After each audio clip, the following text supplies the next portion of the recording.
أعوذ بالله من الشيطان الرجيم. بسم الله الرحمن الرحيم.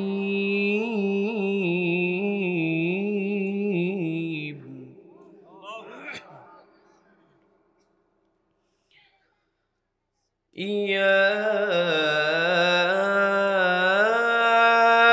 أيها الذين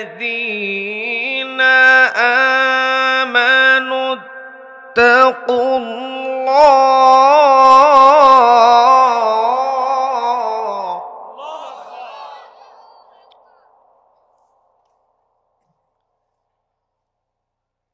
اتقوا الله ولتنظر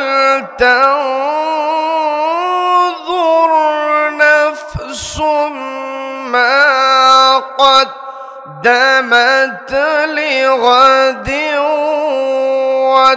واتقوا الله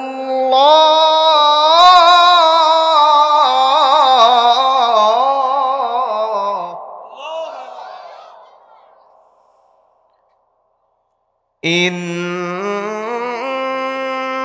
الله خبير بما تعملون.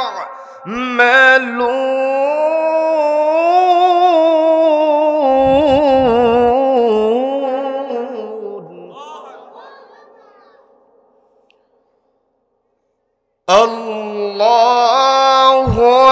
أكبر. بسم الله الرحمن الرحيم.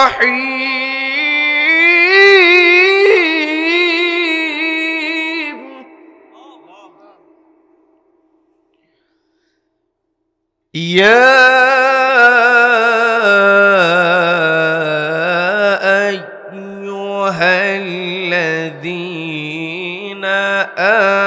آمنوا هل أدلكم على تجارة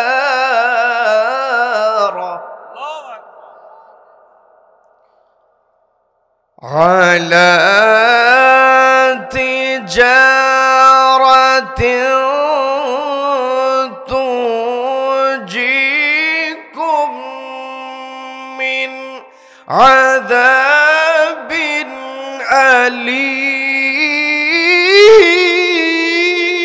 أليم. الله أكبر. تؤمنون بالله ورسوله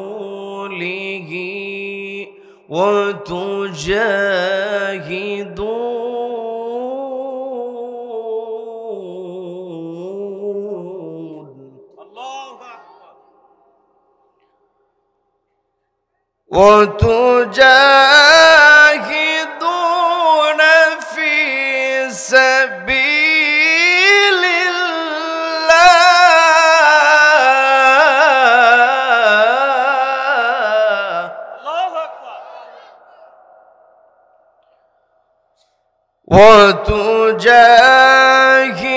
وتجاهدون في سبيل الله بأموالكم وأنفسكم ذلكم خير لكم إن كنتم تعلمون.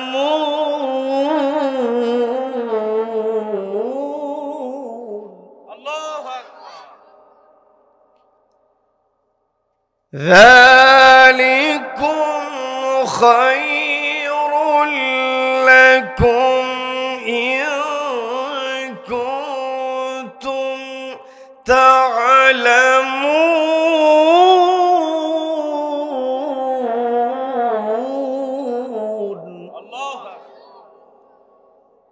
আল্লাহু আকবার বিসমিল্লাহির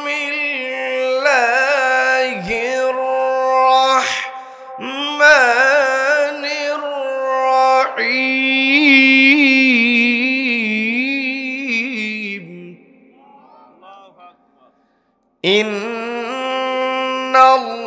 ইন্নাল্লাহা ওয়া মালাইকাতাহু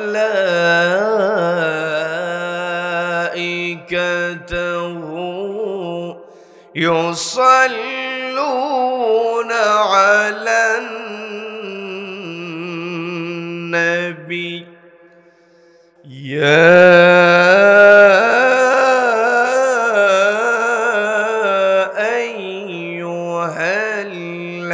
আইয়ুহাল্লাযীনা আমানু সাল্লু আলাইহি ওয়া সাল্লিমু তাসলিমা আল্লাহুম্মা সাল্লি আলা সাইয়্যিদিনা মাওলানা মুহাম্মদ ওয়া আলা আলি সাইয়্যিদিনা শাফিয়া আল্লাহ রাব্বুল আলামিন পবিত্র কোরআনের তৃতীয় নম্বর সূরা সূরা আল ইমরানের 185 নম্বর আয়াতে আল্লাহ রাব্বুল আলামিন সফল ব্যক্তির পরিচয় তুলে ধরেছেন। আল্লাহ বলছেন ফামান যুহজিহা আনিন নারি ওয়া উদখিলাল জান্নাতা فقد فاز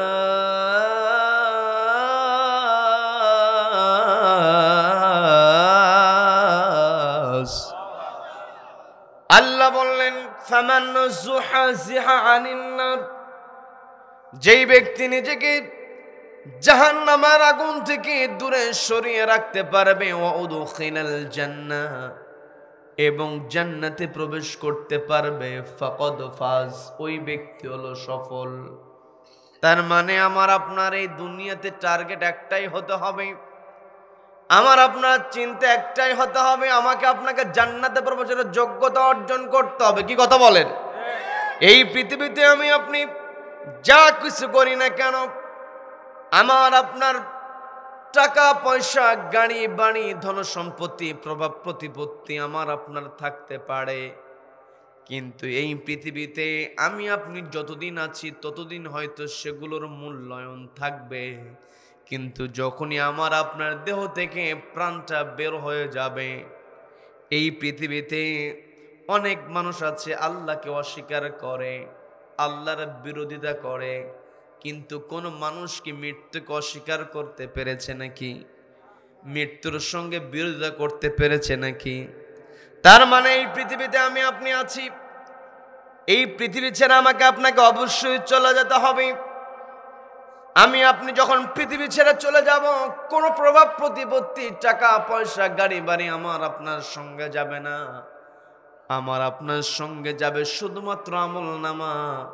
আমলনামা যদি আল্লাহর সন্তুষ্টি চিত্তে আমি আপনি তৈরি করতে পারি, তবেই কেবল নিজেকে জাহান্নামের আগুন থেকে বাঁচাতে পারবো। কি কথা বলেন? কি কথা বলেন? জাহান্নামের আগুন থেকে বাঁচা, সেভিং ফ্রম হেল ফায়ার, জাহান্নামের যে আগুন, এই আগুন থেকে নিজেকে বাঁচানোটাই হলো প্রকৃত সফলতা। এন্টারিং টু দ্য প্যারাডাইস, জান্নাতে প্রবেশের যোগ্যতা অর্জন করাটাই হলো প্রকৃত সফলতা। এই পৃথিবীতে যে যত বড়ই ক্ষমতাধর হোক না কেন, যে যত বড়ই জ্ঞানী হোক না কেন, কবরে নামানোর পরে মুনকার নাকির যখন প্রশ্ন করবে, প্রশ্নের জবাব যদি দিতে না পারে, ওই মেধার ওই সম্পদের বিন্দু পরিমাণ কোনো মূল্য থাকবে না। এই জন্য এই পৃথিবীতে আমাকে আপনাকে এমন করে চলতে হবে যেন আমি আপনি নিজেকে জাহান্নামের আগুন থেকে দূরে সরিয়ে জান্নাতে প্রবেশ করতে পারি। কথা বলেন ঠিক কিনা? জান্নাতে যদি আমি আপনি প্রবেশ করতে চাই, কোরআনকে সামনে রেখে চলতে হবে। নবীজি বললেন, মান জাআলাহু আমামাহু কাদাহু ইলাল জান্নাহ।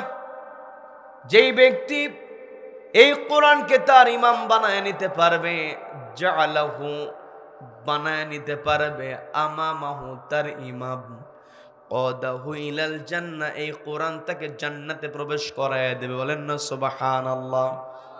তার মানে কোরআন আমাকে আপনাকে যেভাবে চলতে বলেছি, আমাকে আপনাকে সেইভাবেই চলতে হবে।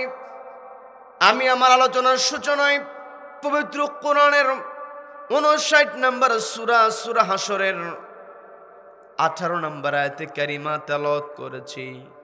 যে আয়াতে আল্লাহ রাব্বুল আলামিন ঈমানদারদেরকে ডাক দিয়েছেন। আল্লাহ রাব্বুল আলামিন পবিত্র কোরআনের বিভিন্ন জায়গায় কাফেরদেরকে সম্বোধন করে কথা বলেছেন, কোন জায়গায় শুধু মানুষকে সম্বোধন করে আল্লাহ কথা বলেছেন। আর আমি যে আয়াতে কারিমা তেলাওয়াত করেছি, আল্লাহ রাব্বুল আলামিন এই আয়াতে শুধুমাত্র ঈমানদারদেরকে ডাক দিলেন। আল্লাহ বললেন, ইয়া আইয়ুহাল্লাযীনা আমানু তাকুল্লাহা ওয়ালতানযুর নাফসুম মা قدمت لغد واتقوا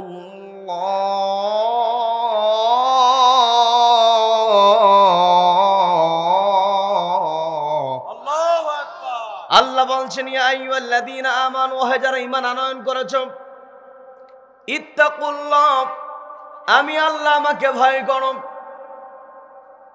ওয়াল তানযুর নাফসুম মা কদ্দামাত লিগাদ এবং তোমাদের নজর করা উচিত, ওয়াল তানযুর নজর করা উচিত, চিন্তা করা উচিত, মা কদ্দামাত লিগাদ আগামী দিনের জন্য তোমরা কোন জিনিসটা পাঠিয়ে দিচ্ছ, আমল নামা কি তোমরা জমা করছো। এই পৃথিবীতে যদি আমি আপনি আমল নামায় যে আমার আপনার সবকিছু জমা হয়, এই চিন্তা নিয়ে যদি আমি আপনি চলতে পারতাম, তাহলে কারো উপরে জুলুম করতে পারতাম না। কথা বলেন ঠিক কিনা? কিরামান কাতিবিনা ইয়ালামুনা মা তাফআলুন, কাদের উপরে যে সম্মানিত লেখকদ্বয় আছে, আমি আপনি কোথায় কি করছি, অন্ধকারে কি করছি, আলোতে কি করছি, ঘরের মধ্যে কি করছি, ঘরের বাইরে কি করছি, সবকিছু লিপিবদ্ধ হচ্ছে। এতে কোনো সন্দেহ আছে নাকি? যদি সন্দেহই না থাকে, তাহলে আমার আপনার চিন্তা কি এই সন্দেহ মুক্ত চিন্তা হিসাবে প্রতিষ্ঠিত করে নিজেকে সব সময় ভালো কাজের দিকে নিয়ে যেতে হবে। নিজে ভালো কাজ করব এবং ভালো কাজের জন্য সুপারিশ করব। যদি আমি আপনি ভালো কাজ না করে ভালো কাজের জন্য সুপারিশ করি, অর্থাৎ কিছু কিছু ক্ষেত্রে সব কাজ কিন্তু আমার আপনার দ্বারা করার সুযোগ হবে না। কি কথা বলেন? একজন কোথাও ভালো কাজ করছে, হয়তো এই কাজ করার ক্ষমতা আমার নাই, কিন্তু আমার আপনার দায়িত্ব হলো তার সেই ভালো কাজে সমর্থন দেওয়া। কি কথা বলেন? আল্লাহ সেই কথাটাই বললেন, মাইয়াশফা' শাফাআতান হাসানাতান ইয়াকুল লাহু নাসীবুম মিনহা ওয়া মাইয়াশফা' শাফাআতান সাইয়্যাতান ইয়াকুল লাহু কিফলুম মিনহা। আল্লাহ বললেন, মাইয়াশফা' শাফাআতান হাসানা, যেই ব্যক্তি ভালো কাজে সুপারিশ করবে, শাফাআত করবে, মাইয়াশফা' শাফাআতান হাসানা, যেই ব্যক্তি ভালো কাজে সুপারিশ করবে। শাফাআত শব্দের অর্থ হলো সুপারিশ করা। এই শাফাআত শব্দটা আরবি হলেও আমরা প্রায় বাংলার মতোই মনে করি, কারণ আমাদের সমাজের মধ্যে একটা কথার প্রচলন আছে, যেটাই হচ্ছে চূড়ান্ত কথা। কিয়ামতের ময়দানে নবীজি যদি আমার আপনার পক্ষে সুপারিশ না করে, আমি আপনি কিন্তু জান্নাতে প্রবেশ করতে পারবো না। কথা বলেন ঠিক কিনা?